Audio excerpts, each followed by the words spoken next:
Hello, I'm Ed Fuquay, young adult librarian extraordinaire here at Woonsocket Harris Public Library. And I'm Michaela, human being, here at Woonsocket Harris Public Library. We're still covering the amazing works of H.G. Wells, and Yes. we've gotten to The Invisible Man. The Invisible Man. Yes, it's a classic, one of his most famous ones. This is, all the copies in the library have pretty bad covers on them, so this is actually my copy from home. Oh, nice. It is the one that I read when I was a child, many years before you were born. I read this book as a child as well, and coming back to it as an adult, interesting. Definitely an interesting. Oh, yeah, it's got so much in it. It was done in 1897, so it was during his hot streak of books. All of them were bestsellers, all of them would have a huge impact on the world. Invisible Man is very different from the ones you've already talked about. It is nothing like Time Machine or War of the Worlds. Yeah, no, it's, whereas, War of the Worlds, Time Machine, you're exploring a new society and learning about this new society. War of the Worlds, invaders come from outer space and come to destroy the planet. This happens in Iping. This happens in London. Yeah. This is just a normal setting, but a very, very different central character. I don't think it's a spoiler to say that the central character of this novel is invisible. Yes, it is. It's called The Invisible Man for a reason. This is not the Ralph Ellison Invisible Man, in which it is a metaphor. Although in a way it is a metaphor. Yes. We'll get into that later. It's literal and it's a metaphor. It is. Yeah, it was one of the reasons why it's considered such a classic. Also, one thing that struck me almost immediately about it was the fact that the two previous ones we've discussed, Time Machine and War of the Worlds, both had central characters who were kind of a cipher. Mm-hmm. They're mostly people who observed things, whereas this entire book is a character study. It is absolutely it's a character about people's study. Personality, which is something that Wells wasn't famous for. No, it is definitely an analysis on, introversion and what cutting yourself off from society while still trying to exist within society does, and the trials that they're within, with also some sprinkling of science in there. Everything he writes, he makes it sound so plausible, even though he knew perfectly well that it was impossible. Yes. Yeah. The biggest issue with the book is that it's so famous that the early parts where he's slowly building suspense are kind of wasted. Yeah, absolutely. Well, especially, going right in and automatically knowing that this main character is invisible. The first couple chapters are like, all right, here we go. Yeah, he looks weird. He's got bandages all over his body. Yeah, a guy stumbles into an inn in Iping, and he's wrapped in bandages, had this hat pulled down over his face, and so of course he's an invisible man. Of course. I mean, because we've all seen that so much has become a cliche, but it's a cliche because this is so well done. Oh, absolutely. The idea that you could call a book The Invisible Man and people would still be astounded by its content shows you what a novel idea it was. Yo, absolutely. He still had people on the edge of their seats with this. He published it as a serial in newspapers. Oh, that's awesome. And so it had that much suspense to it, even though the title is kind of a giveaway. Yeah, it's although, there's not as much violence in this novel as there are in the other Wells novels. This I find to be like the most horrific. Like this is the more, the violence that does occur is really brutal, and it's man on man violence. It's not aliens. It's no otherworldly thing. It's no creature lacking morality. It's a human.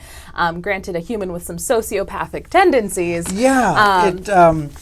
As a kid, I was torn between kind of rooting for him and kind of hating him. Oh. As an adult, I hate him much more than I did as a kid. I think as a kid, I kind of forgave him.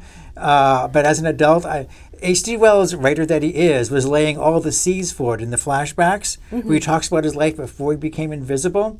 And he drops lots of clues that, in a real sense, he's always been a sociopath. Oh, absolutely. Yeah. There's always been a disconnect. There's always been, issues with this character. And I'm trying to think how best to delve into it. Yeah, but when I read this as a child, I thought of the central character who you later find out he actually has a name. Yeah. Yeah. Later you find out that his name is Griffin. Griffin, the Invisible Man.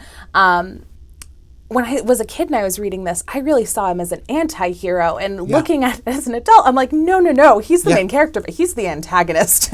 Well, Because we see the early parts of the book kind of from his point of view. And you notice in the later parts of the book it shifts with other people talking about him. So we don't feel, when he's being hunted down with police dogs and things like that, we don't feel for him as much because it told the point of view of the hunter rather than the hunted. Wells shifts, it's a third person, but Wells shifts the perspective as to who he's focusing on later in the book. Yeah.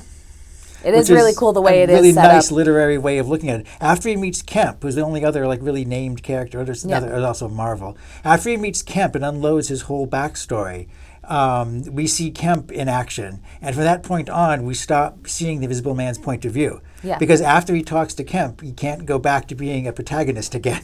No, you can't see it from his. Yeah. Well, you need that person who has all the information, knows what's going on for the rest of the story to kind of make sense. Yeah, he's cut himself off from humanity in every way possible. But Kemp he had known when he was in college, so he opens up to Kemp, and he automatically assumes Kemp will be on his side. A grievous error on the Invisible Man's part, which shows how little he understands human nature. But yeah, this is a guy who, before he became invisible, mind you, when he was just an ordinary person, he robbed his father and left him penniless, which caused his father to commit suicide. Yes, he did. And he's not really bothered by that too much. He glosses over it really quickly. It's just like that it happened. I needed the money, so I don't really... Exactly. He needed the money, so he took it, you know. Yeah. He also, when he's back in his hometown, runs into a woman he used to know, presumably one he was attracted to back when he was younger. And he says, I was struck by how common and ordinary she was. Really? Yeah, okay. That's that touch that's going to become pure-blown megalomania soon. That feeling of superiority. He's felt from the beginning he was already better than the common herd of humanity. He just needs a way to prove that, so he latches on invisibility as the way to do it. That's what will separate him from human nature. That's his greatness. And he does akin it to, like, it will transcend magic. Like, he will become better than, any wizard of myth if he can master this formula. And even before he becomes invisible, when you're learning his backstory, the main character does suffer from some level of albinism. So he is albino, or they call him a near albino. Yeah. So I'm already not sure it really exists. Either you're albino or you're not. Yeah. Or albino, as the Audible tape says. Yeah. But, the lacking of pigment in his skin, his hair, and his eyes, that is already a physical marker that has kind of separated him from the rest of society. And you can see, maybe as he's grown, he's already had this sort of hermit mentality, this lone wolf mentality of, this isolation. The feeling of isolation is just insane throughout this novel, and especially being isolated while being surrounded by other people, and how that can really take a toll on a person, never mind a person who already kind of has a little bit of a sociopathic leaning. A little bit of that, yeah. It's... in some of the movie versions, they have him starting out as like a good man. He's corrupted by the drug that he takes that drives him insane. That's a major plot point in the James Whale version. And I think as a kid, I believed it was really the drug that was responsible. But again, as an adult, I saw all the clues that Wells left behind. Now, he's really kind of always been this way. My favorite quote, when he's talking to Kemp, and he describes assaulting this guy so he can rob his clothes to make a getaway, he describes the assault in really bland terms, and Kemp gasps, but the human decency, and he says, common human decency, he says, that's common decency is for the common man. Yeah, well, he's above it. He's above that sort of thing. Well, I like, he is, of course, he's going to college, some sort of medical scientific college, and he starts working on this formula for invisibility. He wants to study invisibility, like, every kid has ever dreamed, It is a real fantasy, if college did have an invisibility major, I think we all kind of would at least need to take a class or two. It's a common fantasy. It's been used in fiction many times previously. Going back to, I discovered today, Plato's The Republic has a section about invisibility in it. And Plato implies that human nature would immediately make you do bad things if you knew you could get away with it for certain. Well, yeah, that's the whole thing. He has this fantasy of what it will be like to be invisible, and then when it actually happens, it's not at all like what the fantasy. It's not at all what he expects. Yeah.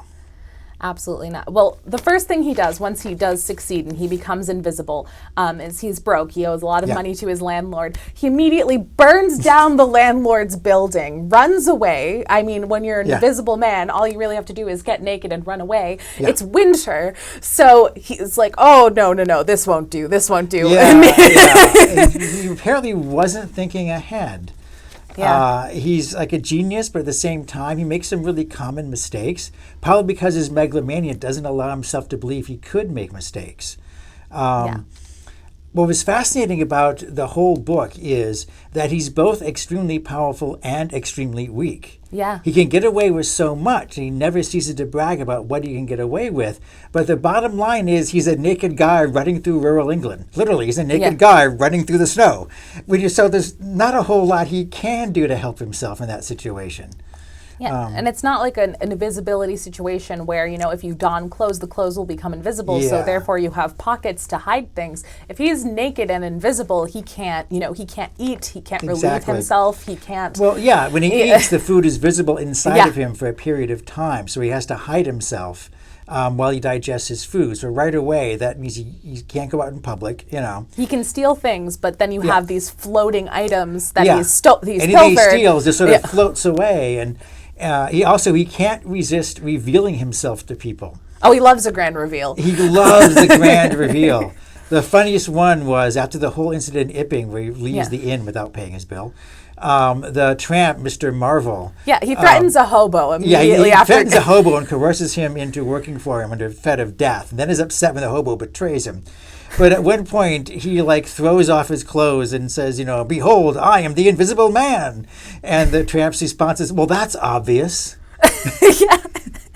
It's a sassy book, I will say. H.G. Wells lets himself be a little silly because it is very absurd. Some of these sense of humor that's not found in either of his previous books that we've discussed. The movies play the humor up sometimes a lot more, and sometimes they don't.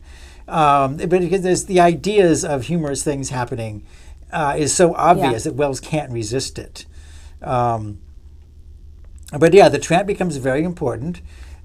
He's the keeper. He carries the money that the Invisible Man steals, and he also is carrying the books that had the formula written down, so you can find a way to reverse it at some point, which becomes a real crucial point of the book. Is him having to get the books back when the tramp betrays him. Well, that's also his research, and it's all his research. He wants the notoriety. He wants the attention that comes with mastering this invisibility formula.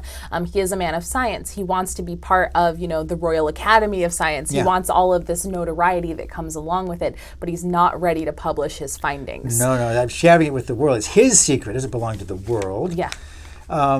Wells, one thing that separates Wells from the many other writers who've used invisibility, usually in a supernatural context, is that this is a science fiction. He explains everything scientifically, even though it doesn't really make sense. But he thinks about these things. Wells has sat down and thought it through with his vivid imagination. Like if you're invisible, you'd be really clumsy. You can't see your own feet, so even going down a flight of stairs and not tripping would be difficult. Every time you reach for something, you can't see your own fingertips. So you can kind of guess where your hand is, but you don't know for sure until you actually touch objects, which is really tricky when you're in like a fight against a police officer and you have to grab his gun or something, which of course happens to him. And Wells has thought about all these rules as to how it works.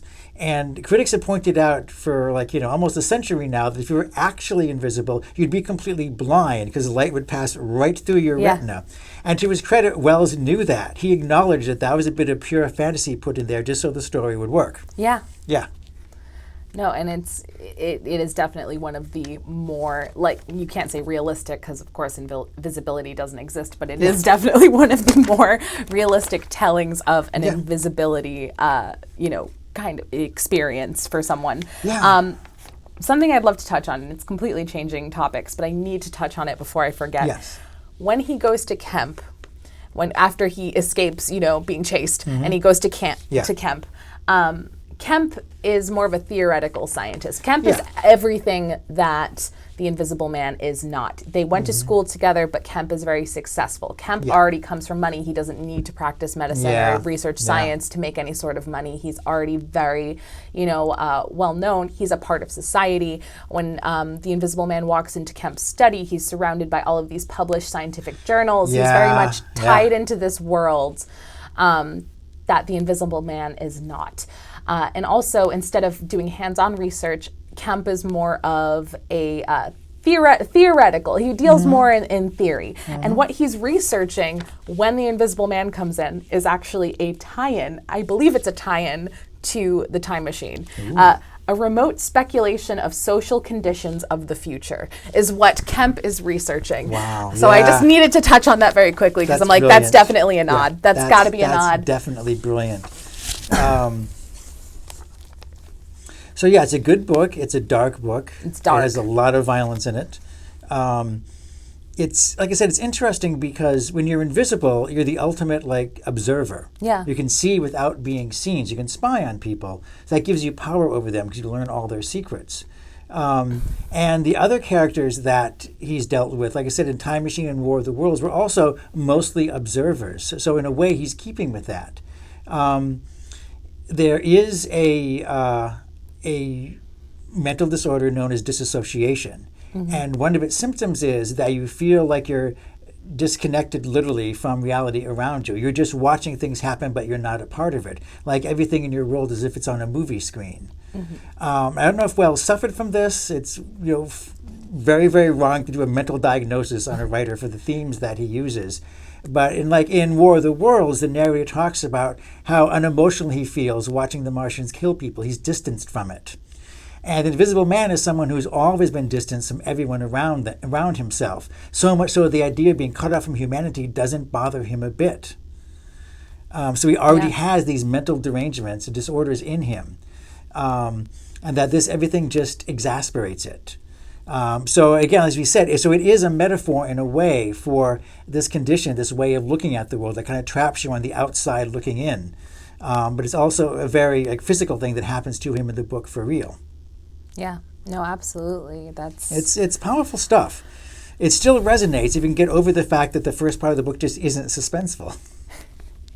It's very much sleepy, gossipy English town, and a stranger comes in. A stranger comes in, yeah. Yeah, and he needs his bag full of so many bottles. There's no one over the age of 10 will be fooled for a minute by this guy. So, all right, going to spin-offs and sequels? Spin-offs and sequels. Yes, there is less about this than there is Time Machine and War of the Worlds, possibly because the idea is so simple and has been stolen by so many people. Aside from the original book, obviously, League of Extraordinary Gentlemen.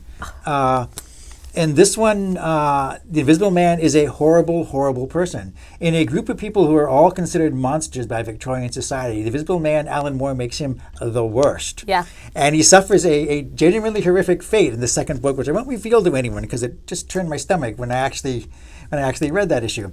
For the movie version, they scaled that down and made a much more family-friendly version of the Invisible Man.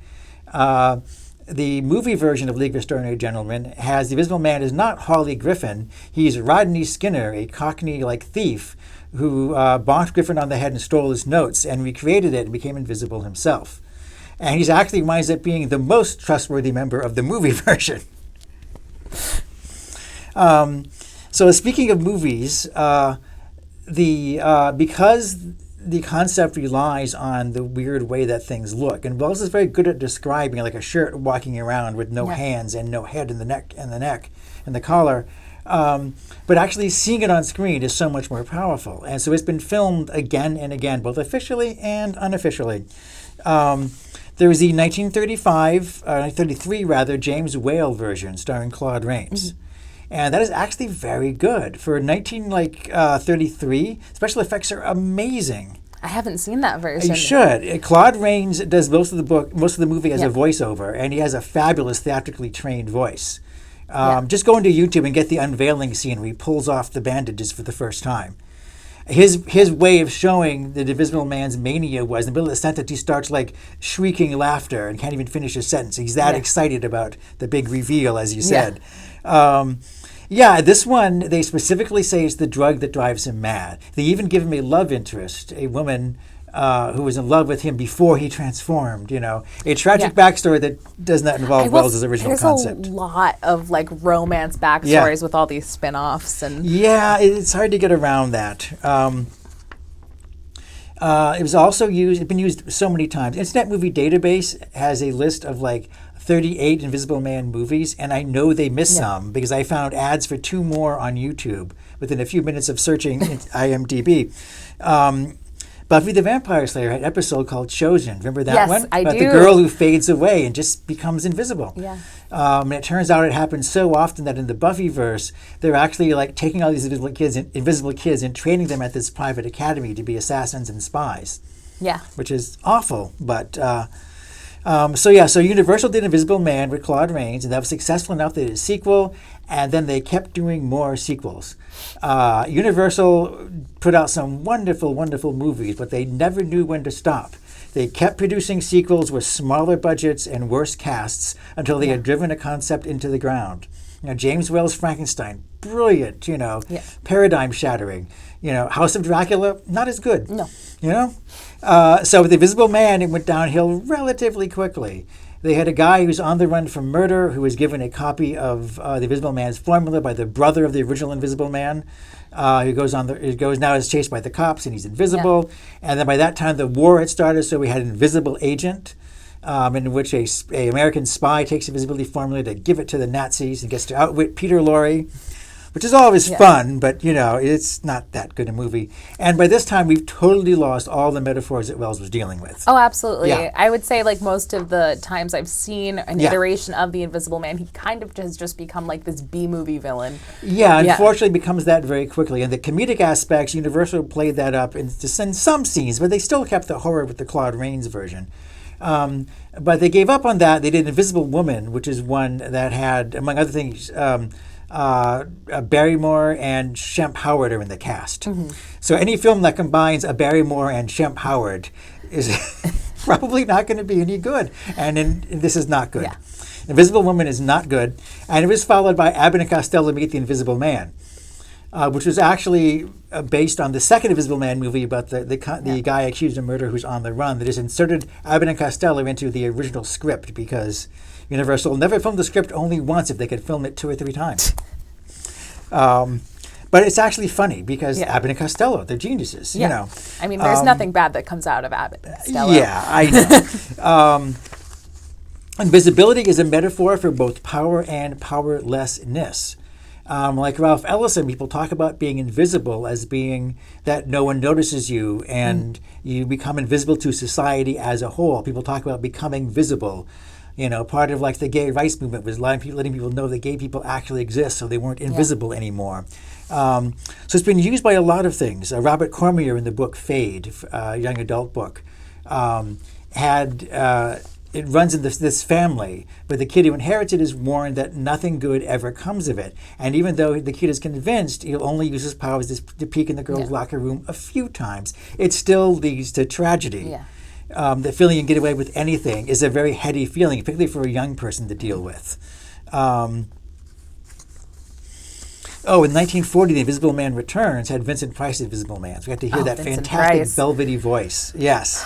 It was one of his early movie roles, although he was not really on screen.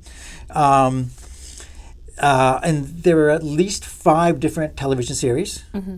And television, by the 70s, they'd invented chroma key technology that allowed you to literally make an invisible man by dressing someone in an outfit all of one color and making it invisible to the camera. Yeah. The same way weather people appear in front of those maps every night. So they could do that. They had a David McCullum Invisible Man series, was canceled after a season. And within 2 years, they had Gemini Man with Ben Murphy in it, which is another reworking of the same idea. And then Sci-Fi Channel had their own Invisible Man series several years later. Yeah. It never stops. Every couple of years. Every couple of years, someone does an Invisible Man movie because the effects are so very cool. A couple of my favorites. 1992, Memoirs of an Invisible Man starring Chevy Chase. Chevy Chase? I think it's a very good film. Critics didn't like it. They didn't know whether it was a comedy or a drama. Chase was admittedly trying to up his ante for being a dramatic actor. Mm-hmm. It was directed by John Carpenter when Ivan Reitman turned it down because he wanted to make a comedy rather than a more serious film. So rather than butt heads with Chevy Chase, he quit and John Carpenter took over. Sam Neill plays the bad guy, the government agent who's trying to track him down. He's exposed to a explosion that releases some kind of radiation. So both he and his clothes become invisible, so he's not naked. He has a full suit of invisible clothes he walks around in. The great thing about this film is it was the first film since the original to capture that metaphor. The guy, Chase's character, was a stock analyst.